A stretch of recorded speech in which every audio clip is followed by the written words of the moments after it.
When I was interviewed by PCS, they asked me a question about equality. And I thought, are they genuinely asking me a question about equality? And I looked at them and I said, let's just put it this way. You need me more than I need you. But I've never been a trade union official, been a trade union rep. So this is like a two-way thing, you know. Give me a chance and let's see what happens. And that was 2002, and it's 2018, and I'm still working for him. So must have done something right.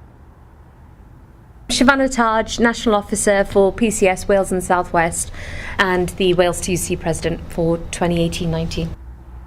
There is still very much this idea of what does a trade unionist look like. We have more women who are members over male. But when you look at our rep structures, more often than not, you know, it's generally tends to be white male men running the branches who are in those senior elected representatives. If I'm trying to represent or support a member, that's where you realise how many different facets there are to a case. So on the face of it, it may look like a bullying and harassment case, but it may actually be about sexual harassment in there as well. It might be about race discrimination elements in there as well. It could be to do with their disability or with their age. It could be to do with their sexuality. This is why I think it's always been very important from my perspective that we encourage a range of different people to get involved in the union movement.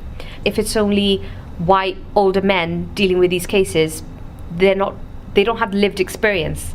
So they may not be able to spot where all the different issues are and where certain issues might blend as well. What we're trying to say is that this is about step aside, brother. We're not saying we want you to disappear off the face of the earth, but it's time to make some space around the negotiating table. And it's time for us to be much more representative, and let's genuinely put equality at the heart of everything. So outside of my day-to-day role, I've been a trustee for the Henna Foundation. My older sister, she used to have a fabric shop that I used to help out in part-time and whatever, in between studying. And there used to be a range of different women who would come in with so many different issues. And they'd come in with all these forms, and I would sit there and just basically help them try and find out like what their rights were and do all of this sort of stuff and support them in that way, or just sometimes just listen to people. And it kind of happened through that, really. So when Henna was officially then set up, I became one of the trustees. The other thing that I've this year did some work on in supporting was something called the Change the Script campaign. Change the Script is led by Baroness Udine. She was very keen that the diverse range of Muslim women is spoken about and talked about at a national and international level, and that Muslim women aren't just boxed off, that we're not seen as just victims of, or survivors of.